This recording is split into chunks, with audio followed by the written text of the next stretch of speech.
아침 묵상에 오신 여러분들을 환영하고 축복합니다. 또 하나님께서 새로운 날들을 우리에게 허락하셨는데요. 또 새로운 날에 걸맞는 새로운 은혜로 우리의 인생을 채워줄 줄 믿습니다. 오늘은 사라의 웃음이란 제목을 가지고 창세기 18장 1절부터 15절까지 말씀을 좀 더 살펴봤으면 좋겠습니다. 우리 9절과 10절 말씀 같이 한번 읽어볼까요? 같이 읽도록 하겠습니다. 그들이 아브라함에게 이르되 내 아내 사라가 어디 있느냐 대답하되 장막에 있나이다. 그가 이르시되 내년 이맘때 내가 반드시 내게로 돌아오리니 내 아내 사라에게 아들이 있으리라 하시니 사라가 그 뒤 장막 문에서 들었더라. 여기서 그들은 하나님과 두 천사죠. 하나님께서 인간의 모습을 하고 아브라함에게 나타나셨습니다. 사실 아브라함은 그 사람들이 하나님인 줄 몰랐어요. 그래서 이 사람들에 대해서 환대를 했는데 궁극적으로 하나님에 대해서 환대한 결과를 가져왔죠. 그런 다음에 하나님께서 아브라함에게 누굴 찾냐면 내 아내 사라가 어디 있느냐? 라고 물어요. 그러자 뭐라고 답했죠? 장막에 있나이다.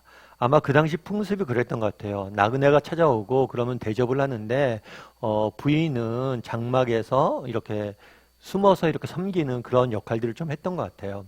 그런자 하나님께서 뭐라고 얘기하냐면 내년 이맘때 내가 반드시 내게로 돌아오리니 내 아내 사라에게 아들이 있을 것이다. 사라가 아들을 낳을 것이라고 이야기합니다. 특별히 언제요? 내년 이맘때. 그래서 하나님이 아브라함에게 약속을 주셨잖아요. 어떤 약속을 주셨습니까? 내가 큰 민족을 이룰 것이다 라는 약속을 주셨어요. 그랬을 때 처음에 자녀가 안 생기자 아브라함은 어떤 생각을 했습니까? 자신의 종이 자신의 후손이 될 거다라고 상속자가 될 거라고 이야기했어요. 그러자 하나님께서 아니라고 이야기했죠. 그런 다음에 어떤 일이 있었죠? 여종에게서 이스마엘을 얻었습니다. 그러자 또 하나님께서 이스마엘도 아니라고 이야기를 했어요. 그런 다음에 사라의 몸에서 태어난 아이가 상속자가 될 것이다 말씀하십니다. 그런 다음에 또 언제라고 이야기하는 거예요? 내년. 시기까지 정확히 알려줍니다. 그래서 하나님의 약속이 점점점 구체화되고 있는 모습들을 보게 돼요. 사실 우리도 이 땅을 살다 보면 그런 생각이 들 때가 있죠. 하나님의 시기, 하나님의 때, 하나님의 방법에 대해서 언제 어떻게 하나님 응답하실까 궁금해질 때가 있습니다. 근데 우리가 알아야 될 것이 있어요. 하나님께서 처음부터 모든 것을 알려주지 않습니다. 그 이유는 다 알 수 없지만 아마 우리를 위해서, 우리 자신을 위해서, 유익을 위해서 그렇게 하시는 거겠죠. 근데 한 가지 우리가 알아야 될 게 있어요. 그건 뭐냐면 하나님께서 알아야 될 때는 반드시 알려주신다는 거예요. 우리가 답답해하고 궁금해하고 알고 싶은 것들 하나님께서 반드시 언젠간 알려주실 겁니다. 그걸 믿을 필요가 있어요. 다만 그럼 우리가 해야 될 건 뭘까요? 하나님의 음성에 귀 기울이는 거예요. 정말 하나님께서 딱 알려주셨을 때 우리가 알 수 있도록 이렇게 귀 기울이는 훈련들을 좀 해야 됩니다. 저도 제 인생을 돌아보면서 많은 경험들을 했어요. 사실 하나님께서 아무것도 응답 안 하시고 모든 걸 닫아둔 것처럼 보일 때가 있습니다. 근데 정말 하나님이 일하시기 시작하시면 모든 것이 제 인생이 막 글을 써가는 것들을 느끼게 돼요. 그래서 여러분들 우리가 정말 기억해야 될 건 뭐냐면 하나님의 때가 되면 우리가 알아야 될 필요가 있다면 하나님께서 알려주실 거예요. 그래서 우리가 해야 될 일은 뭐예요? 정말 하나님께서 응답 안 하시고 침묵하시는 것 같아도 끊임없이 그분의 음성에 귀 기울일 줄 아는 그런 마음이 필요하겠죠. 그래서 하나님께서 나타나셔서 구체적으로 이제 그 아들을 주실 때가 됐으니까 알려주신 거예요. 그러자 이렇게 하나님께서 약속을 주셨을 때 반응에 대해서, 특별히 사라의 반응에 대해서 성경 기록하고 있습니다. 우리 11절과 12절 말씀 같이 한번 읽어볼까요? 아브라함과 사라는 나이가 많아 늙었고 사라에게는 여성의 생리가 끊어졌는지라. 사라가 속으로 웃고 이르되 내가 노쇠하였고 내 주인도 늙었으니 내게 무슨 즐거움이 있으리요. 아마 장막 안에 있던 사라가 이야기를 들었던 것 같아요. 하나님이 말씀하신 이야기를 들었겠죠. 들었는데 뭐 어떤 생각을 했냐면 사라에게는 여성의 생리가 끊어졌느니라. 다르게 얘기하면 생물학적으로 아들을 낳을 수 있는 형편이 아니었어요. 그러니까 이미 나는 자녀를 가질 수 없는 몸이 된 거죠. 그러자 뭐라고 생각한 거예요? 속으로 웃으면서 내가 이제 더 이상 아이를 낳을 수 없는데 무슨 즐거움이 있겠냐, 어떻게 아들을 낳겠냐, 이 생각을 했던 거예요. 그런데 뭐라고 되어 있냐면 속으로 웃었다라고 되어 있어요. 이 웃음이 어떤 웃음일까요? 이게 아마 비웃음은 아닐 거예요. 웃음도 여러 가지 종류가 있잖아요. 즐거워서 웃는 웃음도 있고 다른 사람의 말을 비웃는 것도 있고 아마 이 웃음은 쓴 웃음이 아닐까 싶어요. 자신의 신세를 아니까 자신의 아픔과 슬픔을 아니까 우리도 쓴 웃음을 지을 때가 있잖아요. 아휴, 내게 뭔가 그런 게 있겠어. 내 인생이 그렇지 뭐.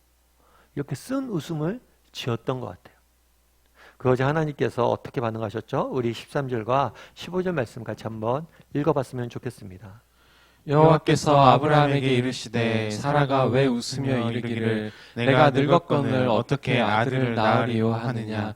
여호와께 능하지 못한 일이 있겠느냐. 기한이 이를 때에 내가 내게로 돌아오리니 사라에게 아들이 있으리라. 사라가 두려워서 부인하여 이르되 내가 웃지 아니하였나이다. 이르시되 아니라 내가 웃었느니라. 예, 오늘 보면 사라가 두려워했다라고 이야기해요. 왜 두려워했을까요? 자기가 속으로 웃었잖아요. 그리고 속으로 이야기했잖아요. 그걸 정확히 이 사람이 맞춘 거예요. 그러니까 이때까지만 해도 사실은 이 사람들의 존재에 대해서 신분에 대해서 정확히 몰랐던 것 같아요. 그런데 뭐 한 거예요? 자신의 속마음까지 완전히 맞춰버린 거예요. 그래서 깜짝 놀라고 놀랐을 뿐만 아니라 뭐예요? 두려워했겠죠. 왜냐하면 자신의 마음을 맞출 수 있는 건 아무나 할 수 있는 게 아니잖아요. 그런 다음에 두려움에 아마 부인을 했던 것 같아요. 아니라고. 그랬는데 하나님 뭐라고 그래요? 내가 웃었느니라 라고 이야기를 하신 거겠죠. 그래서 우리가 한 가지 기억할 것이 있어요. 오늘 본문에 보면 웃었다라는 표현을 가지고 계속해서 이야기를 하는데 나중에 그 아들을 낳습니다. 아들을 낳으면 아들의 이름을 뭐라고 지었냐면 이삭이라고 지었어요. 이삭. 이삭이라고 지으라고 하나님께서 하셔서 그럼 이삭의 이름 뜻은 뭘까요? 이삭의 이름 뜻은 웃음이에요. 웃음. 재미있죠? 그날에 사라가 무슨 웃음을 졌어요? 속으로 웃었어요. 쓴 웃음을 지었죠. 내게 무슨 기쁨이 있겠어. 허탈한 웃음을 지었겠죠. 그런데 하나님께서 이 쓴 웃음을 뭘로 바꿔준 거예요? 기쁨의 웃음으로. 아까 이야기했던 사라가 이야기했던 즐거움의 웃음으로 바꿔주신 거예요. 그래서 오늘 본문에서 알 수 있는 건 뭘까요? 이 땅을 살다 보면 우리도 사라처럼 이렇게 쓴 웃음을 짓는 날들이 있겠죠. 나 같은 사람이 내 형편을 봐.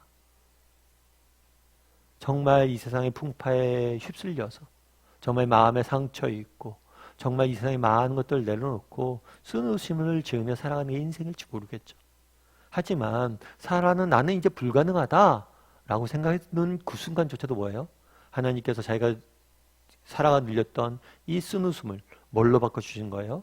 기쁨의 웃음으로 바꿔주신 거겠죠. 그래서 시편 126편 5절에는 이렇게 이야기해요. 눈물을 흘리며 씨 뿌리는 자는 기쁨으로 거둘 것이다. 눈물을 뭘로 바꿔줄 것이라고요? 기쁨으로 바꿔줄 것이다. 사라가 경험한 거죠.